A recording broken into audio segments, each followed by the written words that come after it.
기아 타이거즈에서 지난 6년간 주전 유격수를 차지해왔던 박찬호, 지난해 팀의 우승과 더불어 골든글러브 수상까지, 그리고 올 시즌에도 내내 수비와 주루, 존재감으로 팀의 중심을 지켜온 선수입니다. 최근 그의 FA를 앞두고 여러 언론에서는 그의 몸값이 100억에 달할 수도 있다는 기사들이 쏟아져 나오고 있습니다. 과연 이 금액 합당할지, 이 100억이라는 숫자가 정말 시장이 평가한 현실인지, 혹은 정말 말도 안 되는 금액일지 제가 하나하나 따져보도록 하겠습니다. 여러분 반갑습니다. 저는 평소에 기아 타이거즈 편파 컨텐츠를 만들고 있는 스트리머 소데스캐스터라고 합니다. 이 영상을 만들면서 상당히 고민이 많았습니다. 박찬호 선수의 FA 가격을 두고 정말 무수한 댓글 전쟁들이 많이 펼쳐지는 걸 봤는데요. 여러 면에서 박찬호 선수의 계약 규모는 어느 정도가 될 것인지 제가 하나하나 최대한 찾아봤습니다. 여러분들의 다양한 의견은 언제나 환영입니다.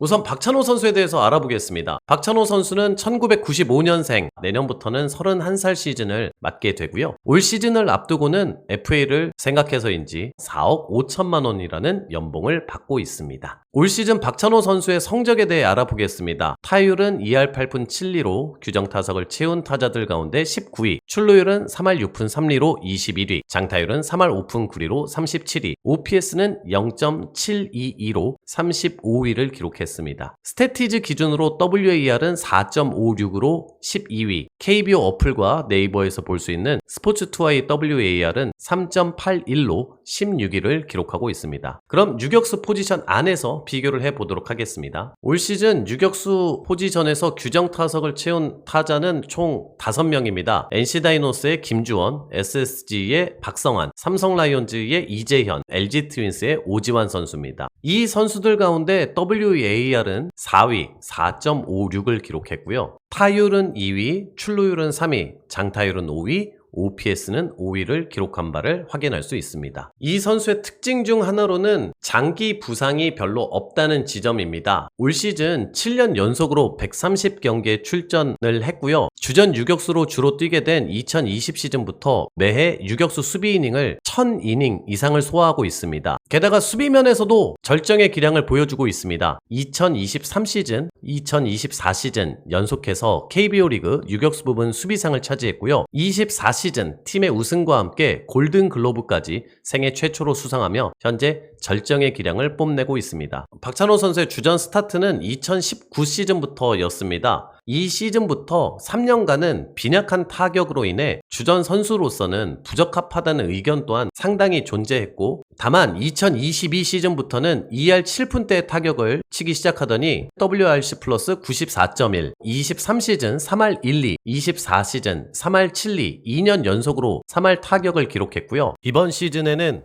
2할 8푼 7리, WRC 플러스 107.3이라는 준수한 수치를 기록을 했습니다. 돋보이는 타격까지는 아닙니다만 적어도 하위 타선에 뒀을 때는 1인분 이상, 그리고 주루 능력까지 포함한다면 꽤나 준수한 역할을 할 수 있는 선수라 생각합니다. 물론 FA에 있어서 이 선수가 이 정도의 금액을 받는다고 하는 비판이 있을 수 있습니다. 실제로 그러한 부분을 굉장히 강력하게 비판한 기사도 있었고요. 충분히 이야기할 수 있는 부분이라고 생각하고요. 다만 문제는 수요와 공급이겠죠. 공급이 꽤나 없는 포지션이 유격수 포지션입니다. 올 시즌 규정 타석을 채운 유격수는 총 5명이 있다고 설명드렸습니다. 나머지 5개 팀에 대해서 살펴보도록 하겠습니다. 이렇게 살펴보다 보면 유격수를 필요로 하는 팀이 어떤 팀인지 파악할 수 있겠죠. 롯데자이언츠는 올 시즌 전민재 선수가 726이닝, 그리고 이호준 선수가 340이닝을 소화했습니다. 과거 박승욱 선수가 롯데자이언츠의 주전 유격수를 차지할 수 있을까라는 기대감이 올해는 전민재 선수에 대한 기대감으로 옮겨갔지만, 시즌이 끝난 지금은 여전히 롯데자이언츠 팬들은 유격수에 대한 목마름이 있는 것으로 압니다. 과거를 돌이켜보더라도 롯데자이언츠는 마차도라는 외국인 유격수까지 기용할 정도로 고민이 많았던 팀이었습니다. 키움은 어준서 선수가 763이닝, 그리고 오선진 선수가 228이닝을 소화했음을 확인할 수 있습니다. 한화는 심우준 선수가 685이닝, 하주석 선수가 407이닝을 소화했습니다. 다만 심우준 선수가 이번 시즌 직전에 4년 50억이라는 계약을 하고 온 팀이기 때문에 박찬호 선수가 필요로 할 것 같은 팀에서는 제외를 하도록 하겠습니다. 다음은 KT입니다. 심우준 선수가 빠진 자리에 권동진 선수가 740이닝, 장준원 선수가 355이닝을 소화했음을 확인할 수 있습니다. 다음은 두산 베어스인데요. 이유찬 선수가 541이닝, 박준영 선수가 287이닝, 안재석 선수가 군에서 복귀한 뒤 좋은 타격과 함께 156이닝을 소화했음을 확인할 수 있습니다. 물론 두산 베어스 같은 경우는 이 젊은 야수들이 굉장히 많은 편이기 때문에 박찬호 선수 영입에 있어서 한 발 물러설 가능성도 꽤나 높긴 해 보입니다만 우선 주전 유격수가 현재는 김재우 선수 이후로는 아직은 없다는 점에서 포함만 시켜두겠습니다. 결국 정리해보면 현재 주전 유격수가 부족해 보이는 팀은 키움 히어로즈, 롯데자이언츠, KT 위즈, 두산 베어스 정도가 확인되는데요. 결국 박찬호 선수가 받는 계약 규모와 FA 총액은 이 팀들이 얼마나 욕심을 내서 박찬호 선수를 노리느냐, 이 부분이 가장 커 보입니다. 과거 유격수 포지션에선 어떠한 계약들이 있었는지 비교를 해보면 또한 박찬호 선수의 계약 규모를 예상해 볼 수 있는데 도움이 될 것 같은데요. 먼저 심우준 선수입니다. 24시즌이 종료된 뒤 4년 50억이라는 계약을 가지고 KT에서 한화로 이적했습니다. 30세 시즌부터 한화이글스에서 4년간 뛰는 계약입니다. 다음은 김재호 선수입니다. 2016 시즌이 종료된 이후 4년 50억이라는 계약을 했고요. 32세 시즌이 스타트되는 경우였습니다. 다음은 손시현 선수입니다. 2013 시즌이 종료된 이후 두산에서 NC로 이적을 했습니다. 4년 30억 계약이었는데요. 다만 이때 손시현 선수도 34세 시즌이 스타트하는 상황이었습니다. 노진혁 선수가 있었습니다. 2022 시즌 종료 뒤 4년 50억이라는 계약이었는데요. 34세 시즌을 롯데에서 맞는 계약이었습니다. 꽤나 흥미로운 계약을 하나 발견했습니다. 바로 박진만 선수의 계약이었는데요. 꽤나 오래전으로 돌아가야 됩니다. 무려 20년 전에 맺어진 계약인데요. 공사 시즌이 종료된 이후 라이벌 팀인 삼성으로 이적하는데 당시 꽤나 거액인 4년 39억 계약을 받았습니다. 29세 시즌 스타트입니다. 지금의 박찬호 선수보다 2시즌 동안의 활약은 조금 더 높았던 선수입니다. 비교를 해볼 수 있는 최대점인 선수가 있습니다. 바로 LG 트윈스의 오지환 선수인데요. 2019 시즌이 종료되니 4년 40억, 30세 시즌이 스타트하는 계약이었습니다. 이때 당시만 하더라도 이 정도면 많이 받았다라는 팬들의 당시 평가가 있었지만 오지환 선수는 이 계약 이후 엄청난 활약을 하면서 수비에서도 이제 완벽히 완성이 됐다는 평가를 받으면서 오히려 해자 계약이었음을 본인이 증명합니다. 이후에 23시즌이 종료된 이후 6년 124억 계약을 맺게 됩니다. 두 번째 계약이 상당히 거액입니다. 다만 이 부분은 여러 가지가 좀 복합적으로 작용했을 가능성이 전 높다고 보는데요. 첫 번째 FA 때 너무 염가로 진행됐던 FA 계약이어서 두 번째 계약은 34세 시즌부터 스타트임에도 불구하고 상당히 큰 규모의 계약을 진행했다고 예상해 볼 수 있습니다. 과거 1차 계약까지 조금 더 커버를 해주는 계약이 아닐까? 이런 생각이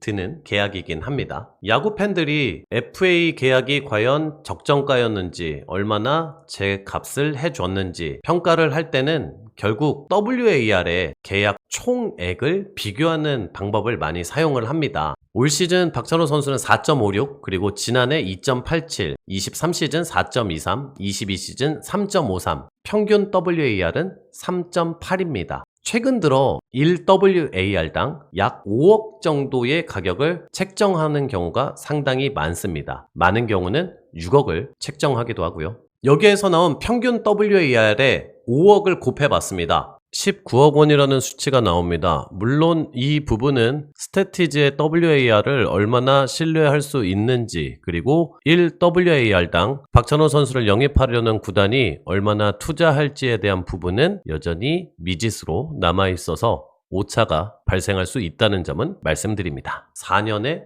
75억에서 80억이라는 계약이 나오게 됩니다. 이런 식으로 계산한다면 6년간 100억이 가능한 것도 아니냐라는 이야기들이 그렇게까지 틀려 보이진 않죠. WAR을 바탕으로 FA 계약 규모를 산출해 봤을 때는 고액을 받는 것이 그리 나빠 보이지는 않습니다. 다만 그간 FA를 통해 100억을 넘긴 선수들을 살펴보면 최영우, 이대호, 김현수, 최정, 양의지, 박건우, 김재환, 나성범, 양현종, 박민우, 오지환 선수가 있습니다. 이 선수들에 비해서는 장타력, 즉 파괴력 면에서는 조금 다른 면이 있음을 확인할 수 있습니다. 앞에서도 확인해봤지만 박찬호 선수의 매력은 파괴력보다는 성실함, 수비력, 꾸준함에 더 있는 선수거든요. 오지환 선수를 제외하면 유격수 포지션에서는 50억이 넘어가는 경우의 계약이 잘 존재하지는 않았습니다. 다만 역시 FA는 수요와 공급이라는 측면에서 이해해 볼 필요가 있는데요. 당분간 유격수 포지션에서 FA 선수는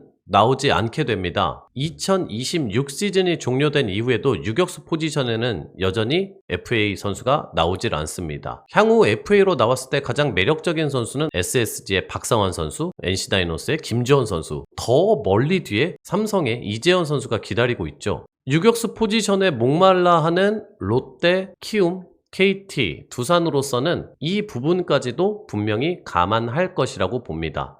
결국 시나리오는 세 가지 정도로 압축해 볼 수 있겠습니다. 생각보다 타 팀에서 경쟁이 심각하게 이루어지지 않으면서 60억에서 70억대의 가격대로 큰 경쟁 없이 소속팀인 기아 타이거즈가 박찬호 선수를 그대로 지키는 방향. 두 번째는 구단 간의 경쟁이 붙으며 WAR을 토대로 예측했던 연간 19억 원대의 계약, 4년 80억 근방의 계약이 이루어질 가능성. 세 번째는 경쟁이 매우 심해져 아예 장기 계약 형태로 6년 100억대의 계약이 이루어질 가능성입니다. 이 영상을 만들면서 다각도로 계약 규모를 예측해 보기 위해 노력했습니다. 여러분들이 예상하시는 박찬호 선수의 FA 계약은 얼마에 될 거라고 보십니까?